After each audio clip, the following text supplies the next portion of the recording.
You are listening to the Young Buck Old Buck podcast, presented by Forest and Sky, sponsored by Chops & Co. Public Market.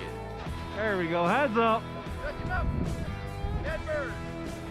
Dead bird. Get him, Sky. Get him. Good job, buddy. Flopping. Hey, you're listening to the Young Buck Old Buck podcast, and we're back with another week's episode. And again, this is a special one because we have a guest with us. We have Reuben joining us this week, the man, the myth, the legend himself. We got some good stories to share. Reuben, thanks for joining the podcast this week. My pleasure. You and I, we have been through some high highs and through some low lows together. And usually it's me being impacted one way or another, and you, I just rope you in. I feel like hunting season hits, and you might be tempted to block my number at points because you're like, what are the crazy adventures that I'm going to rope you into now, you know? Yeah, not at all, though, because actually, you know, some of my success has become or come to me because of our adventures together, and more than any deer I've shot, you know, just spending time with you in the woods is pretty special. Yeah, well, I appreciate that. Appreciate the grace. Hey, you may be wondering, where is Bruce? Well, Bruce was gone last week. He was sick. He was down for the count. And then this week, Bruce is at a ZZ Top concert, which is unique. ZZ Top. I didn't even know those guys were still alive and kicking, but apparently they are. And Bruce is there with Cindy, and that's awesome. So they got that gift for Christmas, and they're in Shipshewana. I think it's the Blue Gate down there. The event center. Yeah, they do a lot of concerts there, I think. Yeah. So that's where Old Buck is tonight. He will be back next week. I think if he doesn't come back next week, he might kill me because he's getting FOMO of missing out on some of these episodes, and I can't do them. Can't do them like that anymore. But we're excited to really dive in. You know, I jokingly call Reuben the legend, but in all seriousness, Reuben is just super skilled in the outdoors, and I've learned a ton from him, and he. Especially when it comes to tracking deer, when it comes to really just getting in the thick of it. You know, I have never seen someone so willing, so quickly to trudge through a swamp for a buck, because you have not only done it once for me, but you've done it twice. And you don't take your boots off. You just... a switch flips. I mean, just walk us through that. Like, what goes through your mind in those moments? Well, I just see getting in a mucky swamp as sometimes a barrier to people. And I've actually been there where I've tried to, you know, prepare myself, take off my boots or whatever. But I've just learned sometimes just plunging right in, just pretending it's not even a swamp and just like walking out there. And there's some aftermath. You deal with the aftermath afterwards of just muck and water. And I've gotten, I don't know what it was in the water. Something made my legs break out in a rash one time. But you just got to get in there and just keep your eyes on the prize and go for it. You know, some wives have to deal with grass stains and maybe some oil stains. But your wife, bless her heart, she's dealing with some serious swamp clothes from hunting. There's some boots that never made it back into the house. They went straight either to the shed or to the trash bin afterwards. So yeah, well, and so Reuben, you have a ton of experience on public land, right? Because you haven't always had opportunities to hunt private, and so I mean, you've kind of taken the dive into public, and you know, I feel like it'd probably be accurate to say is when turkey hunting comes, probably that public land is a little bit more prevalent because you don't really see any boundaries. I mean, if you have permission to be on that land, you're going to be on it, and you're going to find a roosted bird. And you have had success in the past however many years. I mean, how many years would you say you've been really chasing Michigan toms in the spring? This will be my 11th year. I moved out here in 2012, and I didn't hunt the first year I was here. But yeah, to your point about public land, one of the unique things about turkey hunting on public land that's different than deer hunting is oftentimes those deer, especially those bucks, will go nocturnal.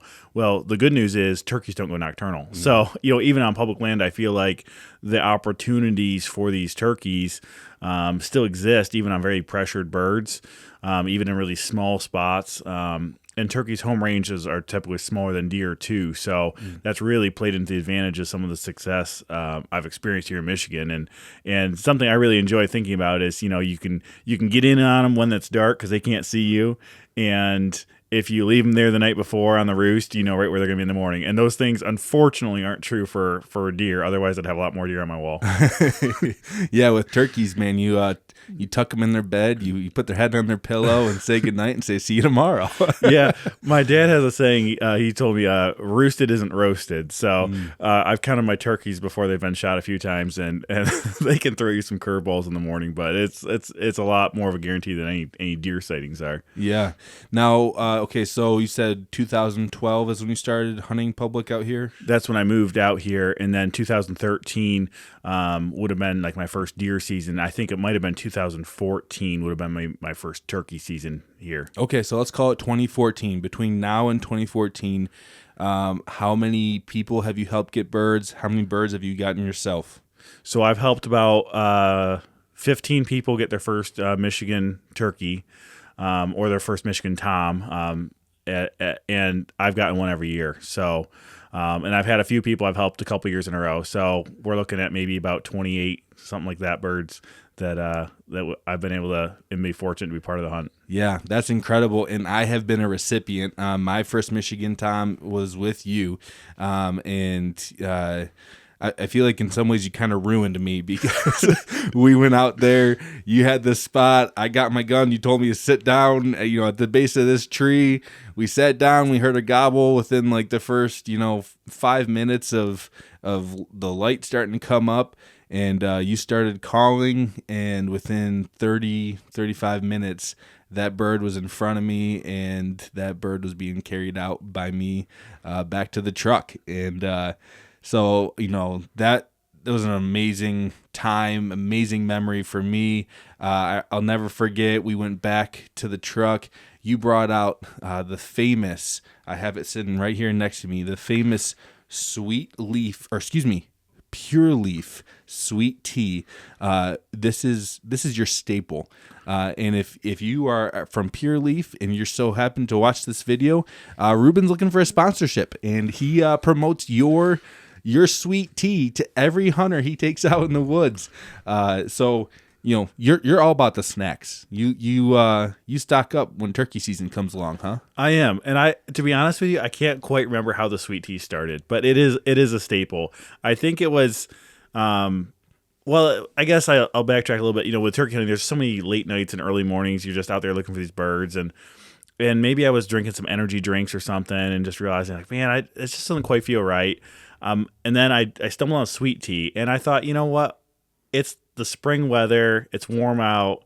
It's probably got more sugar in it than some regular pop does, but it just hits the spot when I'm out in the woods. And then I realized if I'm doing all this walking looking for these birds, I'm constantly in my truck driving around. When you get back to your truck, you're hungry, you feel discouraged. There's nothing better than pulling out like a little pack of Oreos or some Slim Jims. So saving those Little Debbie Christmas trees. Yeah, exactly. And turkeys can't smell like deer do. So sometimes, I feel like a little self-conscious carrying some snacks around when I'm deer hunting and just they're rustling around. But in turkey, there's so much downtime. If I'm gonna be out there, I just want to enjoy it. So I've just started literally buying bags at gas stations and Dollar Generals, and I kind of start my turkey snack fund, and just every time I stop, just throw a few more in the back seat, and then sometimes at the end of a hunt, if you're getting desperate, you look long enough between those seats and under everything, and you'll find something. Reuben, why do you need a Costco membership? Oh, turkey season's coming along. Yeah. Awesome. Well, hey, earlier I mentioned you've been part of some of my highest of highs and lowest of lows. I talked about a high, my first turkey experience with you. And then I think it was the following year, it all caught up with me. Because, once again, I think I went I tried going hunting myself opening day. I wasn't successful. You were busy opening day getting another buddy a bird and then going after a bird yourself.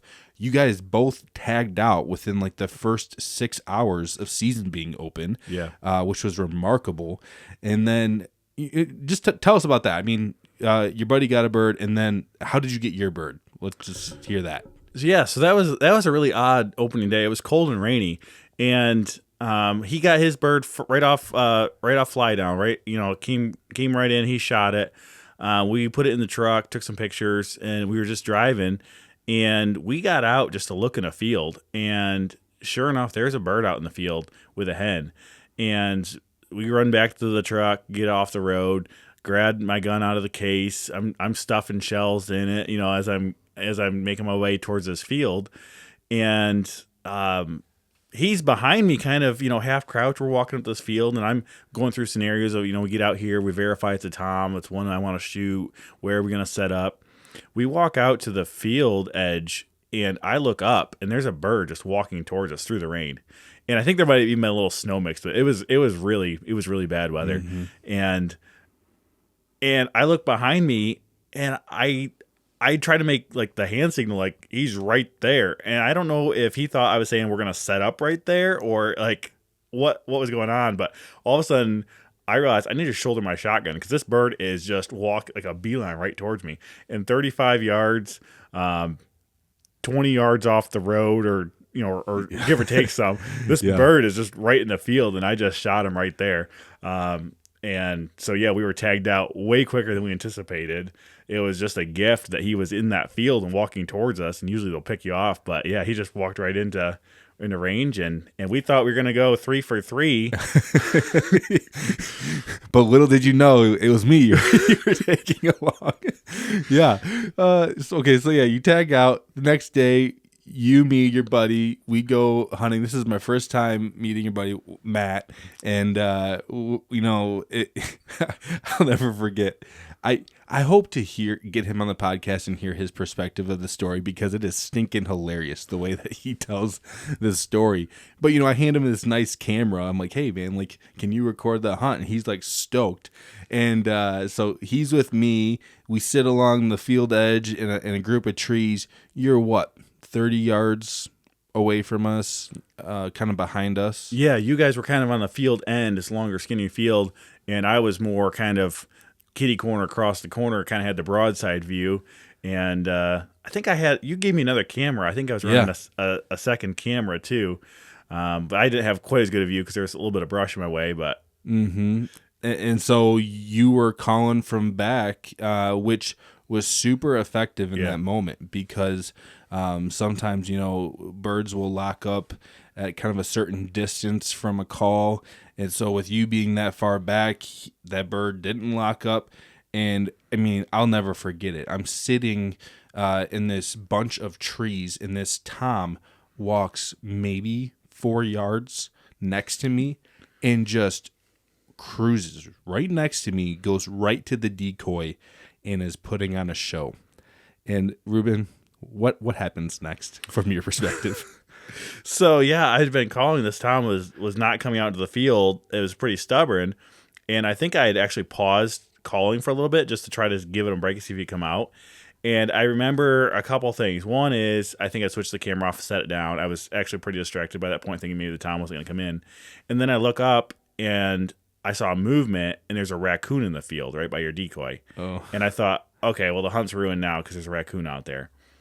And then I caught more movement. I think either right as the raccoon was leaving or had just left. It was close to the same time.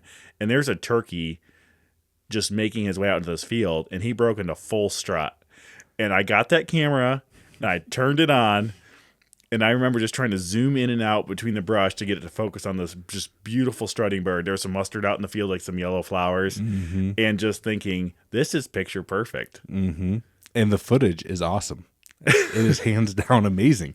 And so here I am, maybe 10 yards, maybe 15 from this bird. And I'm using the Stoger semi-auto. And now looking back at the footage, I think I got so excited that I didn't properly shoulder the gun. I just like I just kind of was holding it, kind of loose on my shoulder. I didn't get my cheek all the way, down on the stock to look down the barrel, and I let one rip, and I completely missed. And then I let number 2 rip, and I completely missed. And then number 3 was a Hail Mary, like, Lord, please don't let me embarrass myself. And he's like, no, I'm not helping you here, buddy. You made your bed laying it. And there's an Insta reel. You can look at the page of like me just shaking my head. And I think I say like, you gotta be freaking kidding me. Like, unbelievable. And, you did a great job setting that bird up, getting me in the right spot. We had Matt on camera, and he was like, just from his perspective, he's like, man, this guy hands me a camera. He gets a bird right in front of him. This is going to be a great hunting video.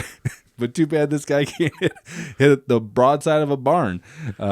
So, yeah, that was quite the experience. The longest time for me as either taking somebody hunting or trying to call for somebody is if I see the bird first, between when I first see the bird and they take a shot, that just seems like an eternity to me. And I remember that bird coming out in the field, breaking into full strut. And, I had shot a bird in the snow and rain the day before. Matt's was really quick off the roost pretty much. And I'm thinking, this is picture perfect. And I knew you were doing it for the camera. And that bird just was in the field full strut. And I kept thinking, take him. What's he waiting for? And I was like, oh, he's waiting for a extra couple seconds here. And then shot 1 went off, shot 2, and then he ran out of my view and shot 3. And just that sinking feeling for me, I couldn't see him because he's behind the brush, but I was like, realizing you'd be celebrating jumping out of your brush pile if you'd hit him. And there was no celebration. So yeah, that was a bummer. I know that is the longest period for you because I've also, part of this saga is bird 2 and 3 later that week that you put me on that I also missed both those birds. And and definitely in bird 2, I'm sitting next to you and you're like, shoot him. Shoot him. Shoot him. I'm like, there's a branch in my way. Shoot him. I'm like, there's a branch in my way. And so, we were both just eager to get that bird bagged. And, so I think it was the next day we went out again and missed again. And then I went to Bruce and I said, Bruce, I think my gun is whack. Let me borrow your shotgun. And he's like, okay, here's the gun. Borrow my gun. I said, Bruce, is the turkey choke in that gun? He said, of course. It's in there from last season. Didn't touch it. Great. So I go out, take a shotgun out. You put me on bird number 3 of that week. Take a shot, completely miss. And I get home and I'm just baffled. I'm like, how does this happen? And I take the choke out of the gun, and guess what's not in the gun? The turkey choke. Yeah. And so I promptly called Bruce and let him have it in jest on that one. But, what was going through your mind after bird 2 and 3, just of that epic fail of a turkey season on my end? Well, we were definitely getting practice in on the calling side of things. But, I thought the first one we were on was kind of picture perfect, and that kind of happens.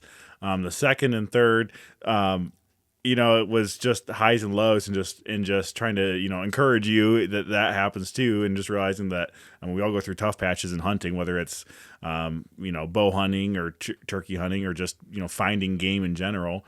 And just realizing, I think after bird 3, I just realized, like, this is a tough patch. Like, I just want to be here for you. I got to be careful what I say about Bruce and the shotgun because I'm sitting in his chair here. So I got no comments on that. But there were some laughs, though. That was kind of funny. Yeah. But that season, thankfully, didn't end that way because then, the way Michigan works, I had that first week, and then they give you 1 week, the first week of June, to get a bird if you fail the first week. And we went out one time in that June span, and we went back to a spot. We heard a gobble. We couldn't get the tom to do what we wanted, and we were heading back to the truck, just walking down this path, and we look over to our left into the field, and we see a bearded hen. And we're like, well, yep, let's do that. And so similar to your story of kind of how you shot your bird so quick, I mean, we didn't do anything. We just sat against this tree, stood actually, and this bearded hen just walked right at us. And you let me borrow your shotgun for that hunt because That's right. we weren't going to mess around. We knew your gun was dialed in, on point, and sure enough, it was, because I think that bird was probably 35 yards-ish, and there was no problem of shooting that bearded hen. Walk us through your shotgun, because your shotgun is something special. Tell the audience, what is the furthest distance that your turkey gun has killed a bird? Yeah, so I did get that shotgun. I think this will be my 4th season coming up with it. It's pretty special. I had shot a pump for years. I don't like recoil very well, and turkey loads can really tend to pack a punch. So when I went to get this gun, I was definitely looking for something that was a semi-automatic, would help take some of that recoil out. I also wanted to be able to shoot the biggest, baddest turkey shell, so I wanted something that could shoot 3.5 inch, which doesn't make sense because I don't like recoil. But so I got the Beretta 400A, and I've really liked that gun for a couple reasons. One is just because it does help with the recoil a lot. It just comes up to my cheek really well too. And then so I got that shotgun, and I decided, well, what's this TSS people keep talking about? So I started looking around, and I've got an Indian Creek choke tube I decided in that gun after I tried out a couple different choke tubes. I think maybe just a couple of the ones that came with it, and then I decided to buy that one. And that's rated for the TSS, the longer shells, and so I started trying TSS. So I got number 7s and I got number 9s, and I got probably 8 different brands, and some of those being just regular conventional shells too, but probably 6 kinds of TSS. And yeah, we put number 7s in that gun with that choke tube, and we were on a bird that was out in a big open field.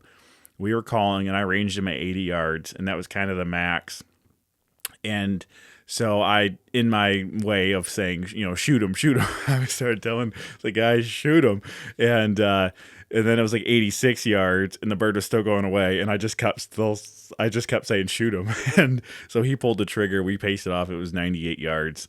And that bird dropped like a ton of bricks when it was hit. There's only a few BBs in him. I'm not saying that people should try to shoot at 97 yards, but it dropped, and it didn't flop until we got up to it. Like it was done. So that is absolutely remarkable.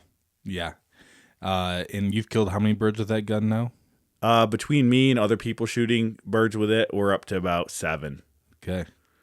So folks, if you're looking for a killer setup, mimic this Beretta setup, because it is absolutely deadly. But that's honestly probably the first turkey gun I've used too that, had the crosshair type scope on it. I mean, a lot of guys run red dots. Some just do the iron sight thing. But I guess if you're going to shoot a bird at 98 yards, it helps to have a scope on it. It does have 4 power. It is 4 power magnification, yeah. And it is nice because you can adjust the it's green or red. And it's not only got a dot in the middle, it's got a little circle. So you can, the way the guy said when he was selling me the scope, he says, "Yeah, just put that on the turkey like a little bicycle helmet and let them have it." You just put the little hood right over their head, and that honestly that helps though, because sometimes I tend to aim too high, and like knowing that you got to be down on the head and the neck area for the center of the shot is helpful to me. But I have patterned that gun. It patterns really good to 80 yards. Like 80 yards is very reasonable with that. We're going to take a quick break to hear from our sponsor, and then we'll be back, and we're going to hear more about turkey season and turkey tactics and some turkey stories with Reuben. We like to thank our sponsors, Chops & Co. Public Market. Chops & Co. specializes in locally grown, responsibly raised, high-quality pork products, direct from their farm to your table. Located in Jones, Michigan, give them a call at 269-244-1999. All right, so we are 17 days away from Michigan Turkey Opener. Reuben, what are some of the things that you're even doing right now to get ready for the opener?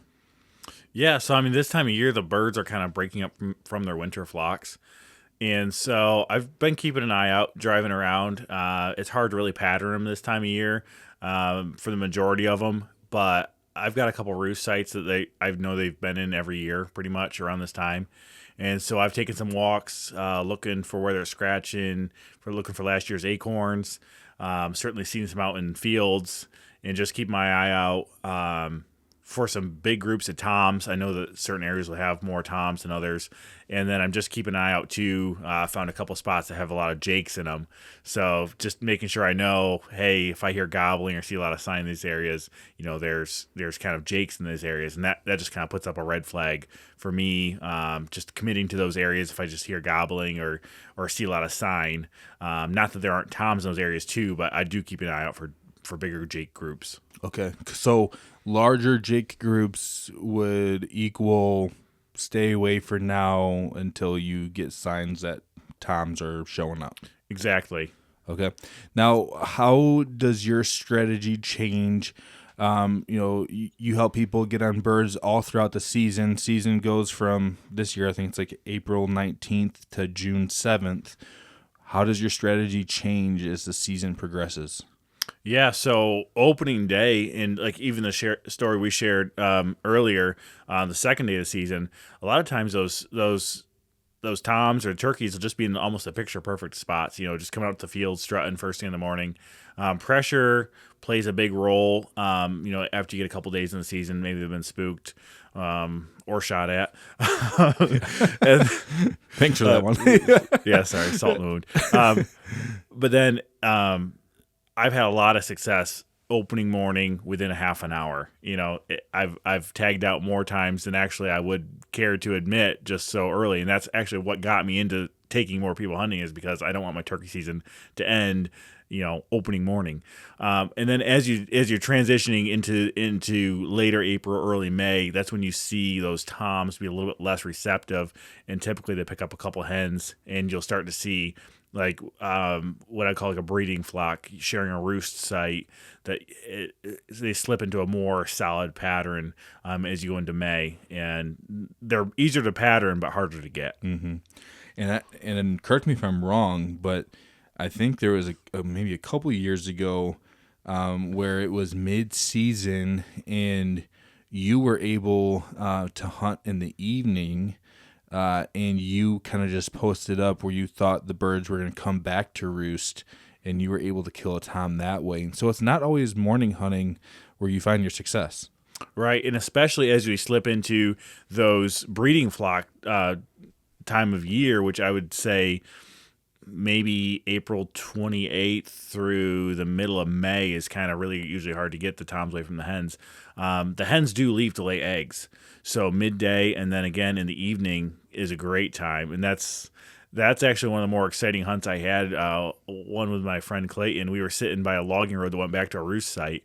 And I may or may not have taken several naps in the afternoon, calling here and there. And we never heard a gobble. And we looked up. I might have heard the tom spitting and drumming, but I looked up and we had a hen decoy set out maybe 10 yards from us in the logging road. And here comes a tom. He was in full strut coming right down to that hen, and he never gobbled. Wow. And yeah, that's another one. I was whispering, shoot him, shoot him, shoot him. And he was right across from a big rose bush, and Clay couldn't get him until he stepped out. But yeah, he was able to tag that bird, and that would have been probably, an hour and a half before dark. Yeah. Let's talk about calling. From your experience, well, first of all, this man has a gift, audience. If you aren't aware, there's YouTube videos. I made a YouTube short of Reuben mouth calling, and it's just absolutely phenomenal. Reuben, if you don't mind, give the audience a little bit of a taste here. Okay, I'll give it a try.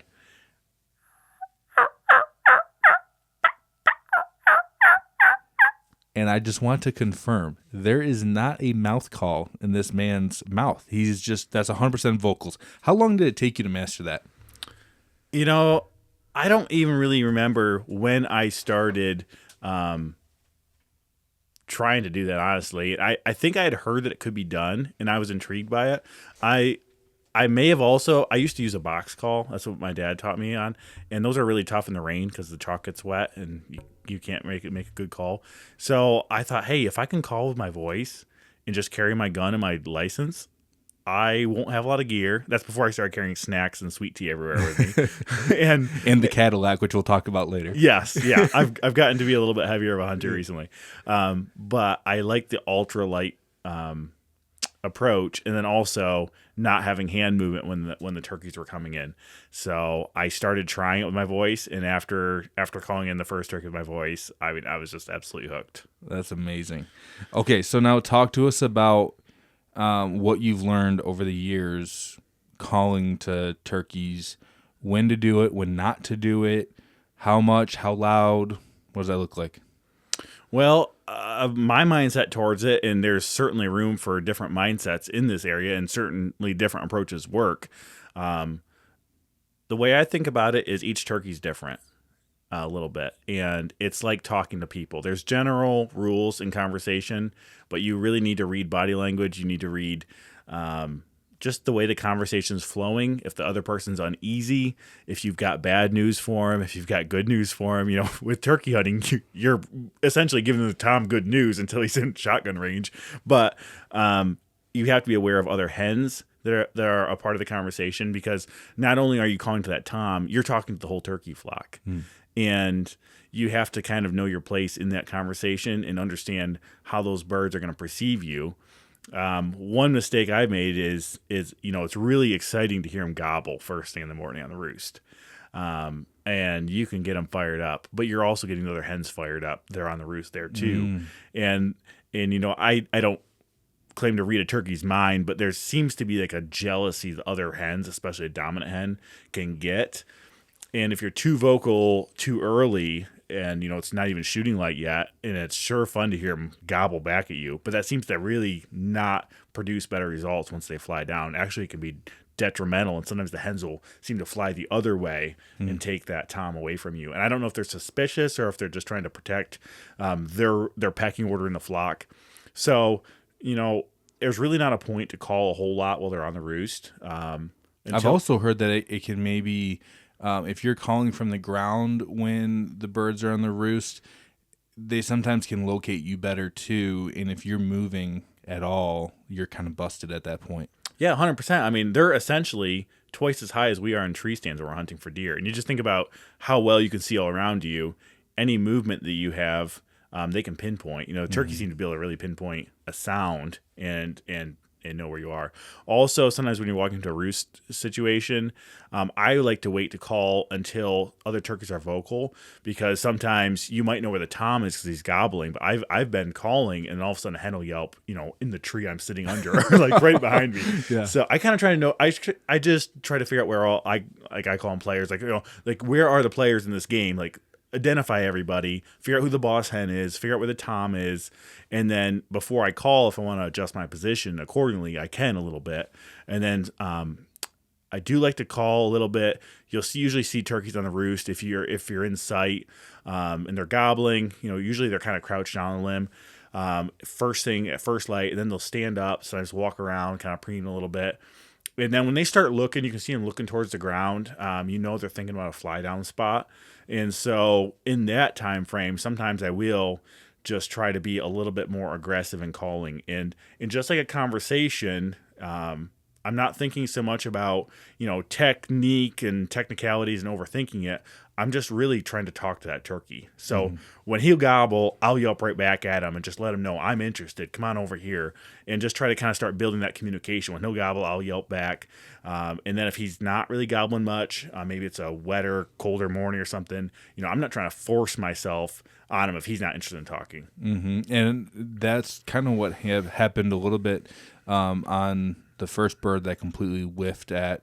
And the story we're telling is, we heard a gobble, you were talking to it, it was gobbling back, there was a response, and then he went silent. And instead of you kind of forcing that and you didn't just keep calling, we just sat in silence for a few minutes, maybe 10 minutes. And sometimes silence is the best call you can have. Because, I mean, in that situation, that Tom came strutting right in and wasn't really vocal anymore. And you've talked about, you've shot Toms who've come in and aren't vocal on the come in as well. Yeah, so when you're calling, when I've had experience calling turkey, a lot of times you'll pick a spot that's a good spot to shoot this turkey, an open area or clearing. And that turkey probably is located at a spot where it feels safe. And you don't always know what's between you. I've had where there's been fences between or, down trees. And so sometimes that turkey will work towards you and then they'll pick a spot, like when you're buying something on Facebook Marketplace, sometimes you pick a good common ground. Like, hey, how about the Walmart parking lot? Right. We'll both feel safe here. And essentially maybe you're inviting them into the back alley. They're a little leery to go over there. And so you can usually hear them, and then especially if they start going back and forth, you can tell they're in full strut, maybe gobbling. They're on a little bit of ridge, a clearing, an area they feel safe. And then you got to break that barrier sometimes. They don't always come in. So to get them to break that barrier, you could either go more aggressive or you can go quiet. And it's kind of one of the two roads. And it's trial and error. Every bird's different. Every bird, every day. I mean, it could be different days. But you got to pick one road and then stick with it. So usually if they're hung up, I'll try aggressive first. I'll try to get him to fire back at me. And if he'll gobble, I'll yelp. At that point, there's no such thing as really overcalling, both in volume, pitch. Sometimes I'll try to trade up or trade out like another call, make it sound like two hens. I'll throw a lot of tricks at him. And if he just won't move, then yeah, I will go quiet. And then I've had him. They'll usually go quiet too, and that's kind of nerve-wracking because you want to know where that bird is.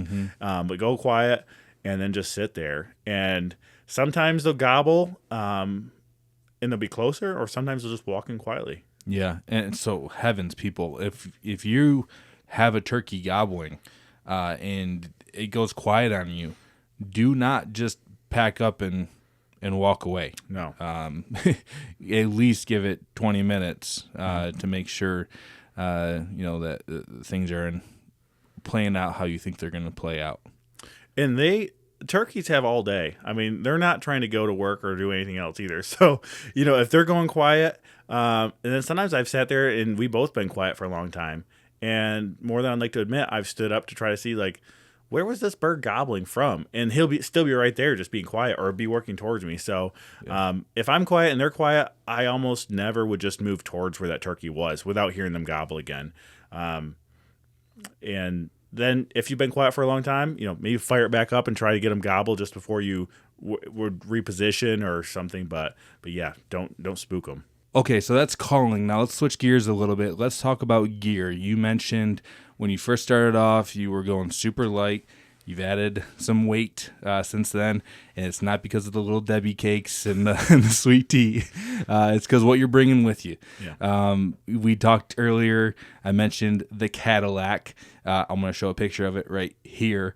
The chair. First of all, let's give the chair its respect. Start with the chair. When were you first introduced to the Cadillac of chairs?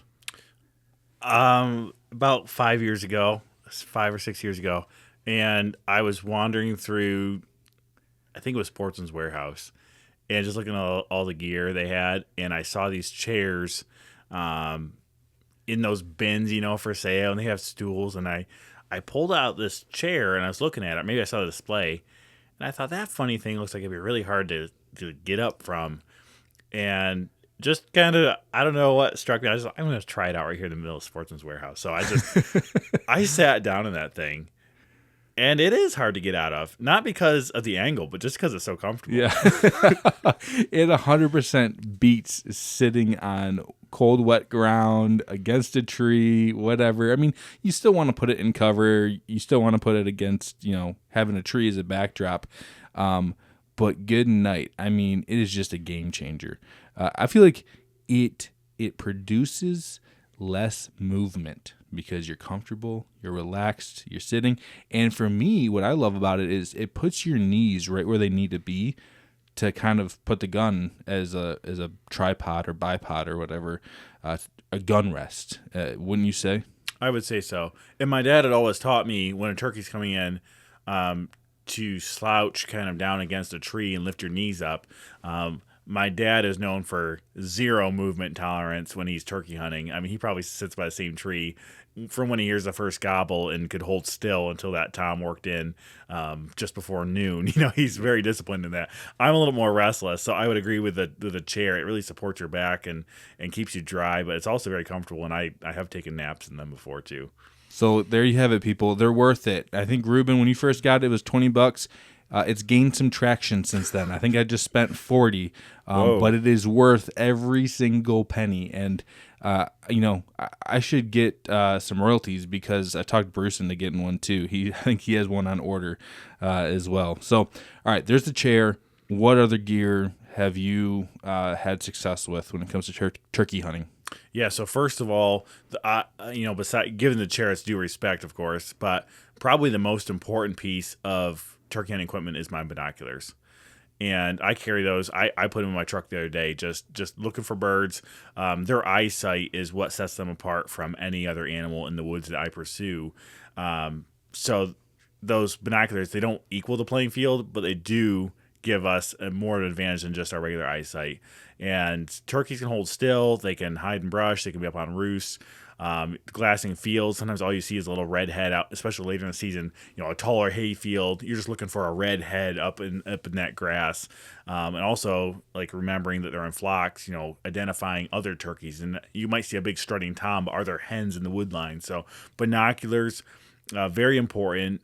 Obviously, a sling on my gun for walking is important to me. Something that's comfortable, something that's adjustable.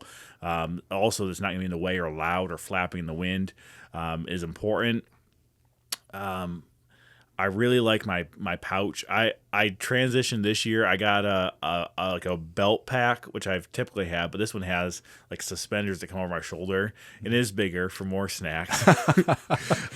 So that's very important just to keep all my gear organized too. Mm-hmm. So between the chair, the pack, my gunsling, and my binoculars, that's really it as far as gear, but also really important is face mask. And I usually have one on my neck, and I usually have a backup in my pack too, whether it's for other people I'm taking out, but even if I'm just roosting birds, I'll pop that face mask on.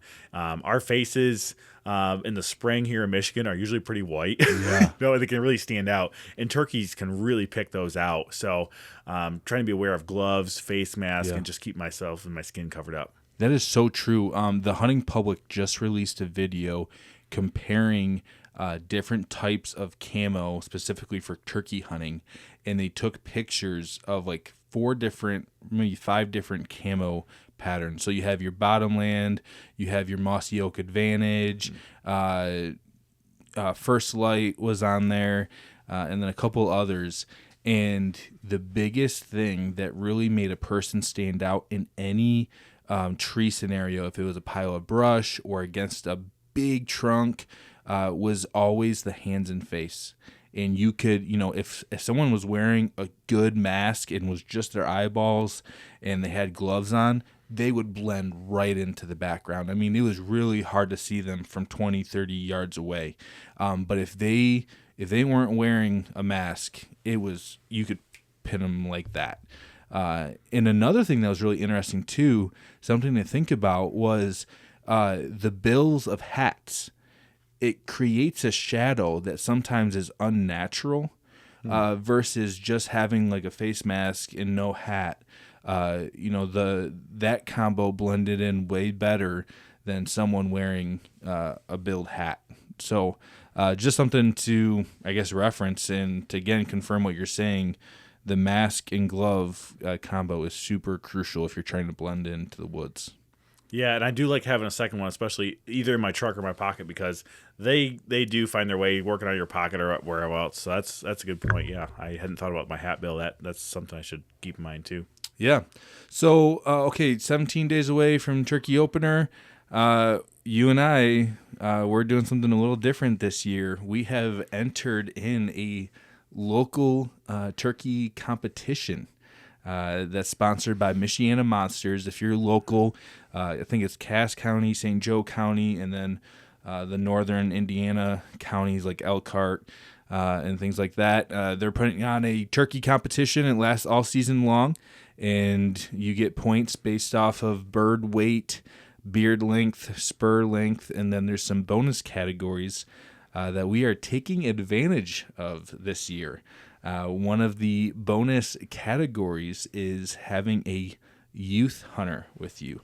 Reuben, tell the audience, who's our youth hunter this year? Yeah, and I'm smiling just thinking about her. It's my daughter Haley, and she's 9, and she was able to get her first deer last year. She shot a deer during the youth season, and she's really excited. She's got an eye for picking out wildlife. Just driving down the road, she's always looking for deer, woodchucks, raccoons, and I love it. Just hearing her and my son Carwin in the truck with me. Not only will they say like, "Oh, there's a deer, there's a turkey," now they're saying, "Oh, there's 4 does," or "Are there any bucks?" And I just love that they know what to look for. So we've been looking for turkeys a little bit. We have a 410 that she's going to be using this year on a tripod, and she's gone scouting with me in the past, so she knows what the roosting scenario looks like. I don't know if I've taken her out on a morning hunt. But we've gone deer hunting together, so we're going to introduce her to the thrill of a morning turkey hunt in the woods. That's awesome. And we were at church this past Sunday, and I think she overheard us talking about turkeys and like shouted of the joy and excitement because I think she's just absolutely amped to get out there with you this year and to chase a Michigan tom. And so talk to us a little bit about how has mentorship and discipleship played a role in your hunting journey? I also want to hear how that's played a role in your faith journey. And then talk to us, after that about, how you've taken that approach with your kids moving forward. Yeah.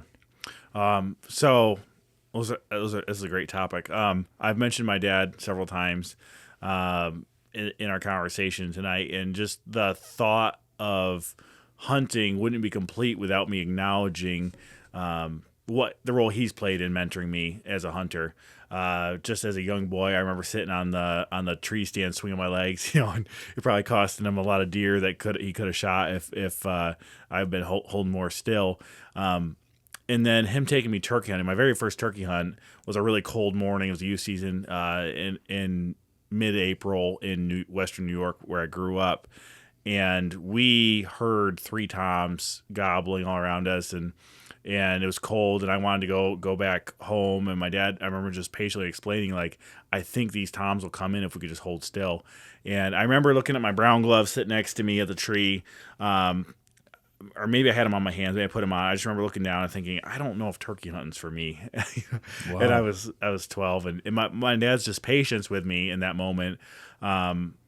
And just encouraging me to stick it out, and then ended up a group of 4 jakes came in later that morning, and I shot my first turkey, and that was a really kind of a quick payoff just to see my dad encouraging me to be patient and wait, and then able to see that success.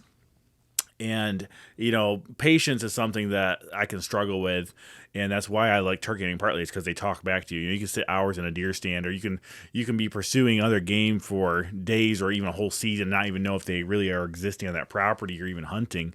But turkeys, there's a quick response; they gobble back. And so as I've gotten more patient, I've seen more success, and that's just something I love. Sharing that same lesson with anybody I take out, especially first-time hunters. And it's like they don't believe you, and I wouldn't either. Like, hey, we've called, we'll just sit here and be quiet and just watch what happens. Yeah. And so I love seeing people experiencing that for the first time, or just the fact that you can call an animal in with your mouth, that you can have that conversation with them. And the mentorship of it, I think, comes into part 2, because like we talked about, every turkey's different, every person's different, and they're just, even their general level of interest in hunting. I've taken people hunting that were there more for the friendship, I think, than for the hunt. Mm-hmm. And I remember having great conversations with people just turkey hunting. We're just eating snacks, hanging out, and then all of a sudden turkey gobbling, it's back to hunting, Mm-hmm. And I just love the ebbs and flows, and I've got a lot of great turkey hunting memories, but obviously, I could say every single one of my best memories are shared with somebody else. It's not a personal best record. It's not a high adrenaline for myself. It's watching the joy on other people's face, either when I succeed with a hunt, or just watching their wonder. And I've seen people, their first turkey was an absolute limb hanger. I remember a guy who shot this huge turkey, and his spurs were like over 1.25 inches long, and I'm running up the turkey, and he's like, "Wow, that was fun." I'm like, "Do you realize you just shot like a once in a lifetime bird?" Yeah. And those moments are what make it really special. Yeah, that's incredible, and what a great perspective. So you've talked about your father mentoring you with hunting. You're starting to pass that down to your kids now. Talk to us a little bit about just the importance of that mentorship, that discipleship, even in our faith journey. Yeah, I think everybody is at just like any hunt or any moment in the woods. You have to consider where you are in the process of of your journey that day or that moment. Where everybody's at. Day to day can be different, and just seeing that coming alongside people, that encouraging people, that mentoring people. I've ended up being more encouraged myself oftentimes than anything I've ever poured into anybody. Yeah, that's another good perspective. I can echo that of, sometimes discipling someone or mentoring somebody, you get way more encouraged and way more out of it, it seems like, than what you're giving, for sure. So I just want to encourage, the audience in, if you're a dad, I think Reuben's story is just a perfect example of how powerful, just spending quality time with your kids is, and how powerful giving them opportunities to be challenged and then to ultimately succeed. Could you imagine, I wouldn't have had the opportunities if you chose at 12 years old that turkey hunting wasn't for you and, just walked away from it and never did it again. There would be 15 people without birds. There'd be a lot more turkeys in Michigan. Yeah. The turkeys are thinking to themselves, man, if only that guy would have just retired at 12 years old. So, if you're a dad, get your kids out in the woods, and if you don't know how to do it, reach out to somebody that does know how, and try to give them that opportunity. And you know what? Maybe it's not hunting. Maybe it's something else. I think that quality time is just what I'm really learning with my kids. They just want to spend time with me, and our families are the primary people that we're discipling. Our kids are the primary people that we're discipling. And so that should take priority. And Reuben has made that very clear to even me this year of I think you texted me hey, I got a line of people that want to go out this year, but you know what?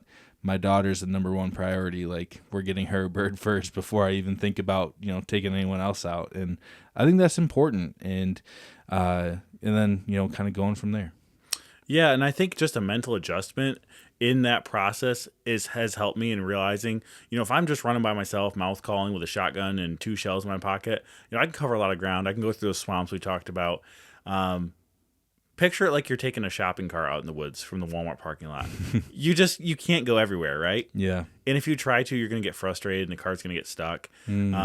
So open fields, simpler setups, not crazy 3:30 a.m., get up times, not spending all day, more snacks, and just thinking about, hey, this is going to be a little bit different, but it's not a handicap, it's a joy.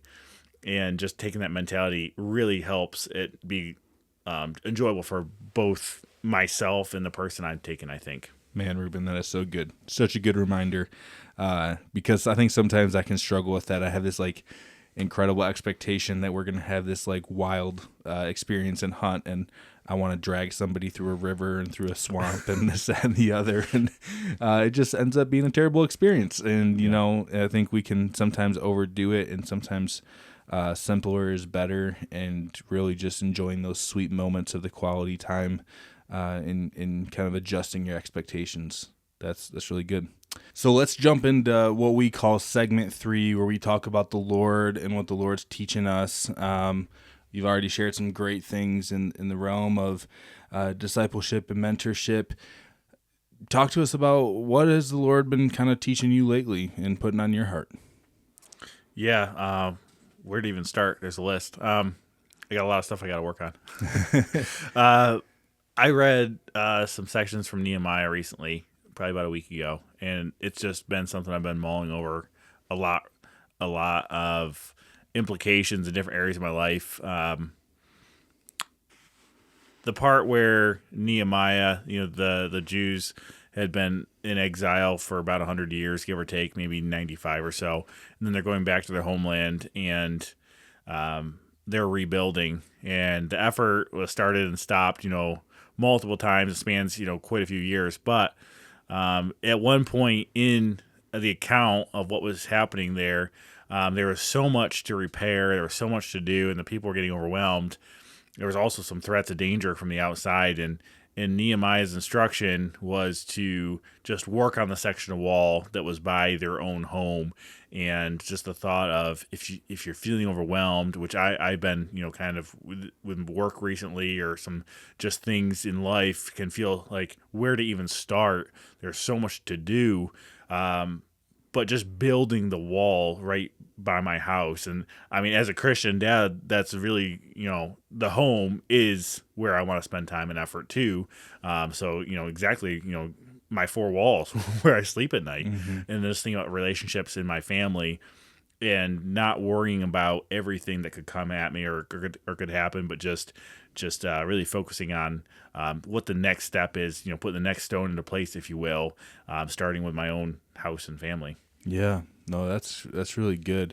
I think this is maybe just a theme among believers who are men. I mean, I had Jake Cornish on last week from Bow Hunting Pressured Whitetails, and he, shared a little bit about just how, we all struggle with kind of giving up control. And, I don't know about you, but I'm definitely that, like, Mr. Fix-It. My wife can tell me something that she's struggling with or a problem or, somebody else. And I just I want to fix it for them right then and right there. And, well, you need to do this, this, and this. Or, if things are falling apart around me, I want to be that person that can help fix it. And, I want control of what my kids are exposed to, and the opportunities they have, and their childhood and their future, and this, that, and the other.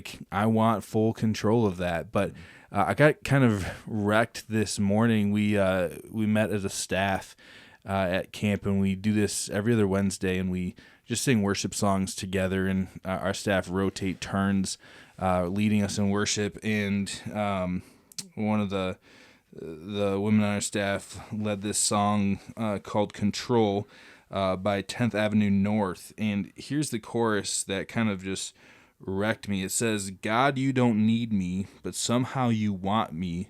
Oh, how you love me. Somehow that frees me to open my hands up and give you control. I give you control."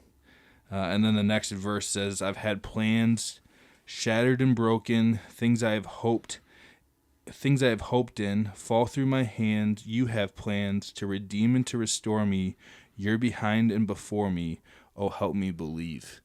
And just kind of what you're talking about of we can try to make our own plans. We can try to build it our way. But ultimately we just need to have open hands and just to give it to the Lord, give him control of our life. A little Carrie Underwood, Jesus take the wheel.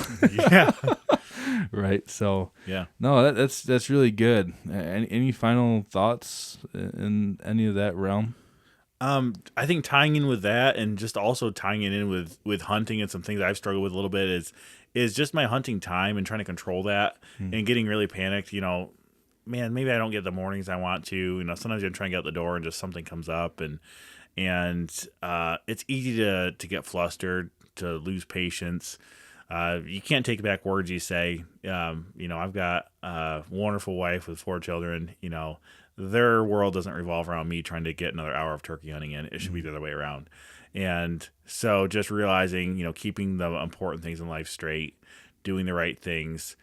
And it's not all about, bagging a bird, but I've seen it where I've shot several turkeys. You know, this is one of the stories we opened up with on that opening day. We just, you know, going out, and there was another time, you know, midday walking out to a spot. I didn't get there in the morning like I wanted to, and yeah, there's a bird, you know, and just going with the flow of it, keeping my patience, and not losing my patience in those moments, and just remembering, you know, hunting's part of life. It's not life itself. So, and just being patient with the people around me, and just keeping that optimistic perspective just about the whole situation. And then that really gives the sweetest memories, because when you have success, or even if you don't have success, you still go back to the people that you love, and in your family and in your faith.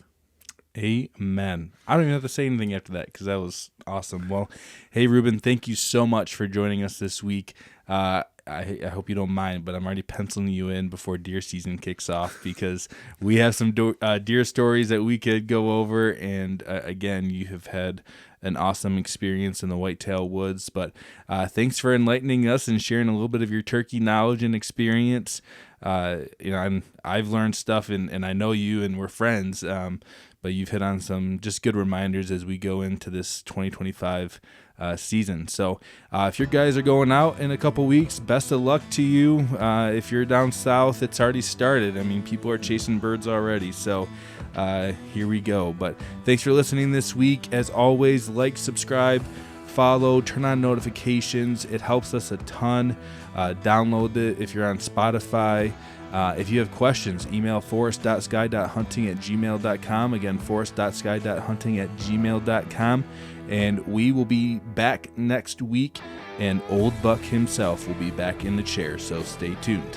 Have a good one.